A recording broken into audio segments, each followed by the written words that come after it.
उनको स्पेस नहीं देने वाले।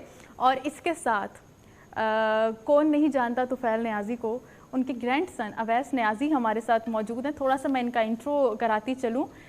जानान movie one of my favourite, मैंने देखी, उसका थीम सॉन्ग अवैस ने गाया। अवैस नियाज़ी के नाम से जो है इनका स्टूडियो भी है, म्यूज़िक डायरेक्टर भी हैं। बहुत सारे प्राइवेट चैनल्स के ड्रामा सीरियल के लिए इन्होंने जो है वो गाने गाए और उनके जो थीम सॉन्ग हैं वो इन्होंने गाए। तो मैं मज़ीद ना आपके और गेस्ट के दरमियान हाइल नहीं होना चाहती, क्योंकि अगर मैं ही बोलती रही तो शो तो वहीं पे स्टॉप हो जाना है। तो मेरी बात फिर गेस्ट को बुलाने का फ़ायदा जनाब। तो मैं जल्दी से पहले बढ़ती हूँ असद की तरफ। अस्सलाम वालेकुम। वालेकुम सलाम। कैसे हैं आप? असद, सबसे पहले तो मुझे ये बताएं कि जब आप इस इंडस्ट्री में आए एक दबंग स्टाइल में, वो स्टाइल और अभी का स्टाइल बिल्कुल सेम है, ये फिटनेस राज क्या है आपका? फिटनेस मैं जानना चाहती हूँ वैसे। ये फिटनेस का सबसे पहले तो फिटनेस यहाँ से निकलती है, अगर आपको चाहिए तो।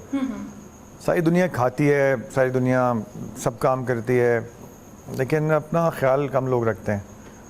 तो जो अपने आप से प्यार करता है वही अपना ख्याल भी रखता है। बिल्कुल। तो मुझे तो अपने आप से बहुत प्यार है। सभी को अपने आप से प्यार, और आपको देख के जिनको नहीं भी है उनको भी हो जाएगा। लेकिन मैं इसे प्रूव भी कर देता हूँ। इसके एटलीस्ट 24 घंटे में से 2 घंटे मैं अपने आप को देता हूँ जो सिर्फ जिम में होता है। सही। That's it।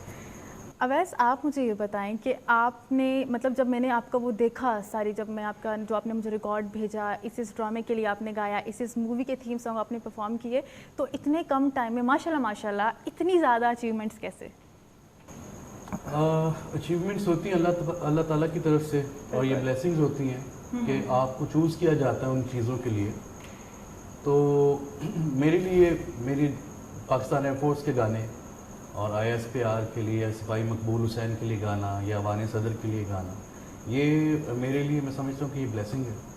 और बाकी आपका सारी ज़िंदगी का स्कोर एक साइड पे, और आप जब अपनी फोर्सेस के लिए गाते हैं और अपने वो एक साइड पे, तो अल्लाह पाक की तरफ से ही होती हैं। जैसे जैसे चीज़ें आपके नसीब में होती हैं, वो जल्दी मिल जाएं, वो बाद में मिल जाएं। लेकिन उसमें होता है कि आपकी मेहनत भी बहुत मैटर कर रही होती है कि आप कितना टाइम दे रहे हैं अपने उस काम को। तो कितना टाइम लगा, क्योंकि ज़ाहिर बात है स्टार्टिंग में तो एकदम इतना सब कुछ नहीं मिल जाता। तो क्या आप जब आपने स्टार्टिंग में जब आप इस फील्ड में आए तो कितना टाइम आपको काम करना पड़ता था? मैं काम से नहीं घबराता, और मुझे जुनून है काम का। मुझे अपने प्रोफेशन से और अपनी फील्ड से मैं फुल टाइम इन्वॉल्व हुआ रहता हूँ। मैं कुछ ना कुछ करता रहता हूँ, और मैंने अपने घर पे भी एक जैमिंग रूम भी रखा हुआ है, एक स्टूडियो भी है मेरा अपना, और उसके अलावा एक स्टूडियो बाहर भी है वो जो क्लाइंट्स वगैरह के लिए। लेकिन मैं हर वक्त क्योंकि म्यूज़िक में रहता हूँ और कुछ ना कुछ क्रिएट करता रहता हूँ, कुछ ना कुछ। रात को 2 बजे भी अगर कोई चीज़ दिल में आ गई है तो मैं उठता हूँ, जाके मैं लेके बैठ जाता हूँ। अच्छा, वो लिखते हैं या मतलब माइंड में ही वो चीज़ रहती है? नहीं, मैं लिखता भी हूँ, लेकिन समटाइम आपके गोल्स होते हैं, आपके टारगेट्स होते हैं। मलिक साहब एग्री करेंगे इस बात कि आपके अगर टारगेट्स आपने कि जी मैंने ये करना है, मैंने वो करना है, अगर आपकी अपनी फील्ड में ही आपके गोल्स हैं, आपके टारगेट्स हैं, तो मेरा ख्याल है कि आप सबसे ज़्यादा खुशनसीब हैं। अब मैं अगर सिंगर हूँ और मैं टारगेट ये होगा कि जी मैंने B.Ed लेनी है, मैंने ये करना है, मैंने वो करना है, तो वो मेरा समझ लें कि वो मेरे गोल्स, मेरा ट्रैक सही नहीं जा रहा। ट्रैक सही नहीं है, अपना ट्रैक ठीक करना। अल्हम्दुलिल्लाह जो मेरे टारगेट्स हैं या मेरा जो शौक है वो 24 आवर्स मेरी सारी मंजिलें म्यूज़िक हैं, और मेरे रास्ते भी म्यूज़िक है।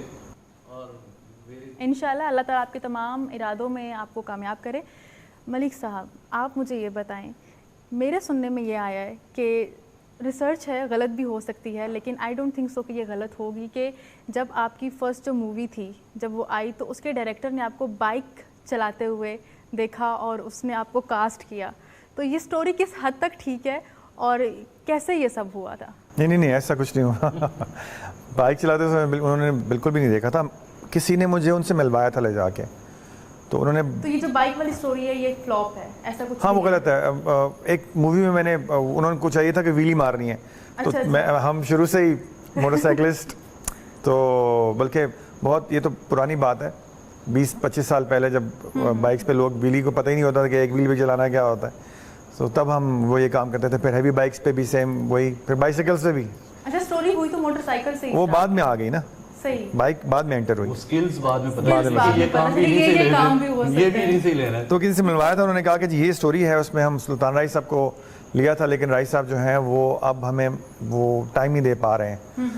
तो उनसे हमने पूछा तो उन्होंने कहा कि ठीक है आप किसी और को कर लें मेरी जगह कास्ट, तो अब हम आपको करना चाह रहे हैं। मुझे बड़ी खुशी हुई, मैंने कहा सुल्तान राय मतलब जाहिर बात लेजेंड है उस वक्त एक नाम था, लेजेंड, और अभी भी हमेशा है ही, हाँ पाकिस्तान में हमेशा उनका नाम। Always be legend. तो उनकी जगह तो फिर मैंने कहा व्हाई नॉट, तो भी इस तरह से काम शुरू हो गया। सही। फैमिली सपोर्ट कितनी थी? फैमिली ने कभी मुझे अपोज नहीं किया। मतलब मेरे फादर अल्लाह ने गरीब है मैं फरमाया, बहुत ही मतलब फ़कीर टाइप आदमी थे। उन्होंने कहा अच्छा ठीक है देख लो, अगर तुम इसको हैंडल कर सकते हो तो ठीक है कर लो, मुझे कोई एतराज़ नहीं ये है। मेन चीज़ होती है। एक होता है ना कि कुछ बहुत सारी फैमिलीज मैंने ऐसी देखी हैं कि मीडिया के नाम से वो कहते हैं नहीं नहीं मीडिया इस फील्ड में तो जाना ही नहीं है, हमारा बेटा है वो तो ऑफिसर बनेगा, वो तो जनरल बनेगा, वो तो कर्नल बनेगा, वो तो मेजर बनेगा, ये फील्ड नेवर एवर। एक और चीज़, अब वो भी हो सकता है गलत भी हो सकता है ठीक भी हो, कि आप CS ऑफिसर बनना चाहते थे या आपका था कि मुझे CS ऑफिसर बनना है, तो फिर मीडिया में कैसे आ गए? CSP होने का तो मेरे जहन में था, लेकिन उसके लिए मैंने दूसरा अल्टरनेटिव जो था मेरे पास वो ये था कि मैं बाहर गया, मैंने वहाँ से फिर क्रिमिनोलॉजी में मास्टर्स किया। तो क्रिमिनोलॉजी में मास्टर्स करने के बाद आपको पाकिस्तान में PSP में जॉब मिलती, उस वक्त हो जाता था, आपको CSS नहीं करना पड़ता था। सही। तो आपकी जो डिग्री है क्रिमिनोलॉजी में वो आपको हेल्प करती थी एज ए क्रिमिनोलॉजिस्ट, और फिर यहाँ पे लोकल जो भी अपना कोर्स होता था, और 1 साल का जो कॉमन हाउस में जो आपकी ट्रेनिंग होती थी एज ए CSP ऑफिसर, तो बस वो उसमें आपको CSS। लेकिन जब मैंने आके जाकर पुलिसिंग सिस्टम देखा, निज़ाम देखा, और जो मैंने हाल देखा, तो मेरा बिल्कुल हौसला नहीं हुआ, क्योंकि मैं ऐसा बंदा हूँ कि गलत आदमी को मैं पकड़ नहीं सकता और ठीक आदमी को मैं गलत आदमी को मैं कभी छोड़ूंगा नहीं अगर वो पकड़ा गया तो, और ठीक आदमी को मैंने कभी उसको रखना नहीं है, चाहे मेरा ऑफिसर जो मर्जी कहे। ठीक को सजा और जो गलत है वो ऐसे ही दंडनीय। मोस्टली ऐसा हो जाता है। और खैर वो तो एक दूसरा हम इस तरफ निकल पड़ेंगे। तो मैंने ये सोचा कि यार ज़्यादातर तो फिर मैंने OSD रहना, ऑफिसर ऑन स्पेशल ड्यूटी, जो खुदे लाइन लगे होता है। तो पाकिस्तान की फिर इकॉनमी पे उसके लोगों के टैक्स के ऊपर अपनी तनख्वाह लेता रहूँगा, काम मैंने करना को नहीं फ़ायदा, तो बेहतर है कि मैं ना करूँ।